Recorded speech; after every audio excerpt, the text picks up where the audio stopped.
আসসালামু আলাইকুম ওয়া রাহমাতুল্লাহি ওয়া বারাকাতুহু। আলহামদুলিল্লাহ, আলহামদুলিল্লাহ কাফা সালামুন আলা ইবাদিল্লাহিন ইসতাফা আম্মা বাদ। আউযু বিল্লাহি মিনাশ শাইতানির রাজীম। বিসমিল্লাহির রহমানির রহিম। ইন্নাল মুনাফিকিনা ফিদ দারকিল আসফালি মিনান নারি ওয়া লান তাজিদা লাহুম নাসীরা। আলহামদুলিল্লাহ, সমস্ত প্রশংসা সে রব্বুল আলামিনের প্রতি যে রব্বুল আলামিন আমাদেরকে দিনের আরেকটা বিষয় আলোচনা শোনার বুঝার তৌফিক দান করে সে রব্বুল আলামিনের প্রতি আমরা সবাই শুকরিয়া আদায় করব। বলি আলহামদুলিল্লাহ। আজকে একটা বিষয় নিয়ে আলোচনা করব, সবচেয়ে গুরুত্বপূর্ণ বিষয় আলোচনা। এটা হলো মুনাফিক সম্পর্কের বিষয় নিয়ে। আসলে মুনাফিক বিষয়টা আমাদের কতটুকু গুরুত্বপূর্ণ এবং প্রাধান্য, সেই বিষয়টুকু আমরা আজকে আলোচনা শুনবো। আল্লাহ পাক আমাদেরকে বোঝার এবং আমল করার তৌফিক দান করুক, সকলে আমিন। দেখেন, মুনাফিক শব্দটুকু খুব মানে বলতে গেলে একটা কঠিন এবং এটা খুব মূল্যবান বলা চলে। আসলে এই বিষয়টুকু আমরা প্রাধান্য দিই না, কিন্তু হাদিস এবং কোরআন এটার উপরেও আল্লাহ পাক কোরআনে অনেক জায়গাতে এই বিষয় নিয়ে আলোচনা করেছেন। তার মধ্যে একটি আয়াত আমি তেলাওয়াত করেছি। তো সে আয়াতটুকু হলো সূরা নিসার 145 নম্বর আয়াত।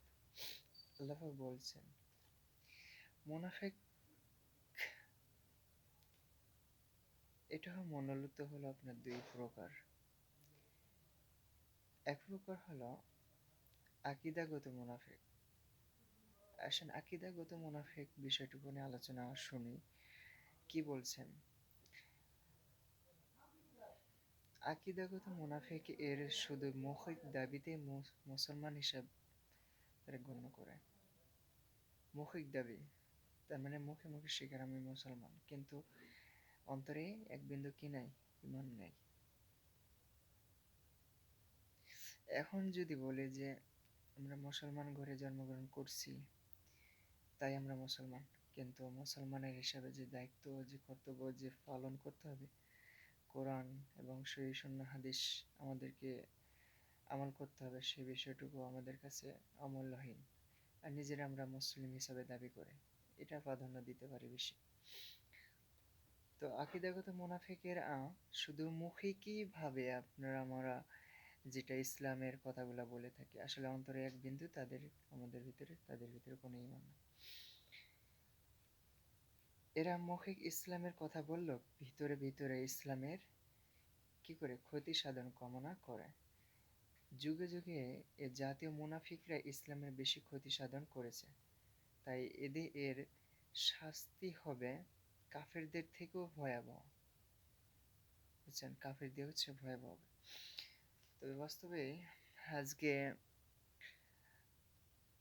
সোশ্যাল মিডিয়াতে যে বিষয়গুলা আমরা দেখছি বা শুনছি, কিছুদিন আগে একটা ভিডিও আমাদের সমাজের ভিতরে যদি বলতে যাই, আলেম ওলামার বিপক্ষে অনেক ফিতনা এবং আলেম ওলামার দিকে নেগেটিভ পর্যায়ে মাইন্ড করা বিষয় নিয়ে আলোচনা করছেন। যাক আল্লাহ পাক তাকে হেদায়েত দান করুক।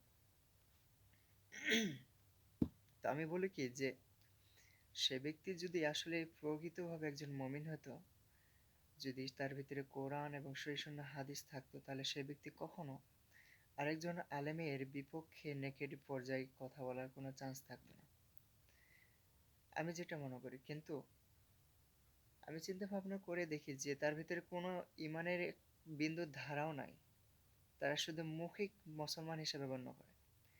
যেটা এই মুনাফিকের বিষয়টুকু নিয়ে বলতেছে, তার ভিতরে কোনো ইমানই নাই। যদি থাকতো তাহলে কখনো আরেকজন মমিনের পক্ষে বিপক্ষে দাঁড়ানোর কোনো প্রশ্নই আসে না, এবং সেই ব্যক্তির নেগেটিভ পর্যায়ে কথা বলা, তাকে মাইন্ডিং কথা বলা, খারাপ মন্তব্য করা ইত্যাদি ইত্যাদি, এই জিনিসগুলা কখনো তার মাথায় আসতো না। আমি তো মাঝে মাঝে এটা চিন্তা ভাবনা করি যে মানুষ আমরা কোন দিকে যাচ্ছে। আমরা নিজেদেরকে ভাইরাল করার জন্য, নিজেরা সম্মান অর্জন করার জন্য আমাদের সমাজটুকু শুধু না, আমরা কোরআন এবং সেই হাদিসটাকে ব্যবহার করে মানুষদেরকে এক প্রকার বিভ্রান্ত করছি। পাশাপাশি আমরা নিজের সম্মান আদায় করতেছি এবং আমাদের দ্বারা আরো 10টা মানুষ ক্ষতিগ্রস্ত হয়ে যাচ্ছে ভুল তথ্য দিয়ে। যেরকম ধরেন, একজন ব্যক্তি রাজ্জাক বিন ইউসুফের বিষয় নিয়ে খারাপ মন্তব্য নিয়ে আলোচনা করেছেন। দুঃখজনক একটা বিষয়। আমি মনে করি এটা খুব দুঃখজনক। যদি সে প্রকৃত একজন মমিন হতো, যদি সে প্রকৃত একজন ইমানদার হতো, যে মুসলিম ঘরের ছেলে হতো, তাহলে একজন আলেমের, একজন মুহাদ্দিস, একজন শাইখের বিপক্ষে কখনো খারাপ মন্তব্য করাটা একজন মমিনের জন্য, একজন আলেমের জন্য কখনো গ্রহণযোগ্য হতে পারে না। আল্লাহ পাক তাকে হেদায়েত দান করুক। দেখেন আল্লাহ পাক কোরআনে কি বলছে, যে জাতিগত মুনাফিকরা তারা শুধু মুখে স্বীকার করে, আর এরা ইসলামের যুগে যুগে ক্ষতিগ্রস্ত করছেন। বাস্তবে যারা বর্তমানে জামানায় যারা ইসলামকে নিয়ে গবেষণা করে, বেশিরভাগই দেখেন যে তারা ইসলামটাকে ক্ষতি করার জন্য আলেম ওলামার বিপক্ষে অনেক ধরনের চক্রান্ত, অনেক ধরনের মন্তব্য, অনেক ধরনের নেগেটিভ পর্যায়ে অনেক কিছুই তারা করতেছে। শুধু ইসলামটুকু না, এর দ্বারাই সাধারণ মানুষগুলো ক্ষতিগ্রস্ত হবে।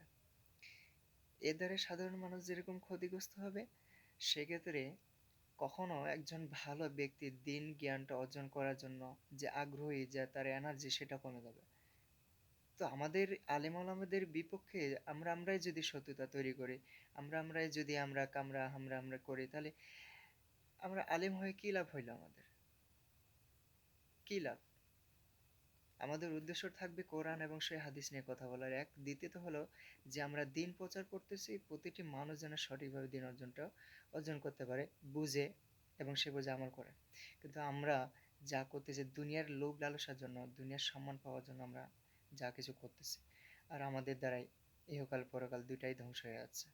প্রকৃত যদি আপনি দিনে দাওয়াতি কাজ না করতে পারেন, তাহলে আপনি কখনো নিজেকে মুমিন হিসাবে দাবি করাটা আপনার জন্য এটা বোকামি বুদ্ধি হবে। এজন্য আল্লাহ পাক কোরআনে বলছেন যে ইন্নাল মুনাফিকিনা ফিদ-দারিকিল আসফালি মিনান নার ওয়া লান তাজিদা লাহুম নাসীরা। সূরা নিসার 145 নম্বর আয়াতে বলছেন, নিশ্চয় মুনাফিকরা জাহান্নামের সর্বনিম্ন স্তরে থাকবে, তুমি কখনো তাদের জন্য সাহায্যকারী পাবে না। আল্লাহ পাক সুন্দর একটা কথা বললেন যে আসলে নিশ্চয় এখানে মুনাফিকরা নিশ্চয় জাহান্নামের স্তরে থাকবে, কোনো মিস নাই।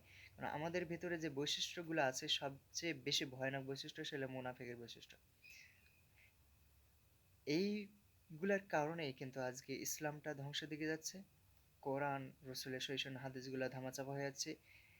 ধাপে ধাপে ইসলামটাকে ধ্বংস করার জন্য আমাদের মতনই কিছু কাঠমোল্লা আলেম ওলামা বাইর হয়েছে, যারা প্রতিদিন প্রতিনিয়ত মুসলিমদেরকে ধোঁকার মধ্যে ফেলে, তাদের ক্ষতিগ্রস্তের মধ্যে ফেলে তাদেরকে ধ্বংস করছে। আল্লাহ পাক তাদেরকে বুঝার তৌফিক দান করুক, সকলে বলি আমিন। কোরআন এবং সেই হাদিস ছাড়া এর বাইরে কোনো কিছু কথা বলা যাবে না। যদি আমরা সেটুকু বলি তাহলে সেটা